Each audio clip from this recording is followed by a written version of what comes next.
morning, Islanders. Pakadto kita sa usad na beach resort na yan na ko lang mapapasyaran. Nagkataon na ato po dito ang breakfast sa BCBP. So, may orders po. And at the same time, ma-attend kita sa breakfast. Makadto na po kita.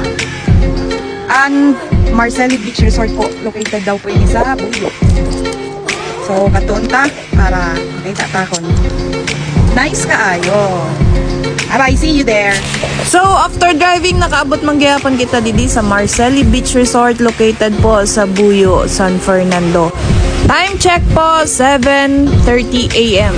So, ang call time po sa BCBP is 9 AM. Sobrang naatab ko po kay talagang tinuyo ko po na mag-atab para po makablibot-libot ako sa Nina Resort. Kag syempre, excited ako na ma-share ini sa iyo na view na ako nakikita saya na. Siguro naman napansin niyo, paghali pa lang sa entrance, maganda na ang view, kag malinig talaga.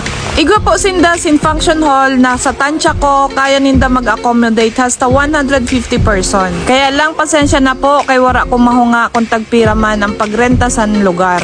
So diretso kita pakadto sa baybay, mapasyar kita habang atab pa kag dili pa malanit at init. Kaaliwalas kita on sa palibot kay kalinig kag kaputi sang baybay. Sa matuod lang po, dila ako morning person pero kung irog sa nina view, wow, sure ako mabaguan isip ko. Nakaka-good mood na ang view. Bonus pa ang presko san hangin, agos san dagat, kag hunisan mga langgam. Basta nakaka-relax. Tibay talaga ni Lord. Amen. Maganda ang higad san inda baybay kay halapad pwede ka mo magpagukod san imo jowa. Low tide sa ni nakaorason kaya nakalakat-lakat ako hasta paunahan. Pero dili makaharadlok kay wara man sin mga tayom na makatunok sa imo tiil. Nahunga ko ang caretaker sa Nina Beach Resort kung igwasinda sing kwarto na pwede katurugan. Igwasinda sin bed and breakfast hotel located sa Luyo na Camino sa Nina Resort. Ang kwarto po nag-range sa 1,500 hasta 1,800. Depende sa kadako sang kwarto.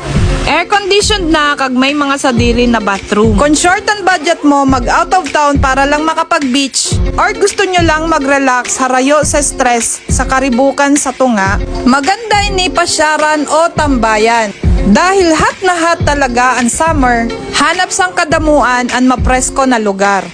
Kulayan nyo na ang plano niyo mag-beach. Wag lang puro drawing, dear Islanders. So, yun lang.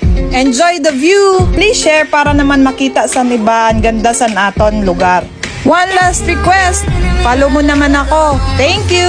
Where we sang songs with all our childhood friends, and it went like this, say, oops.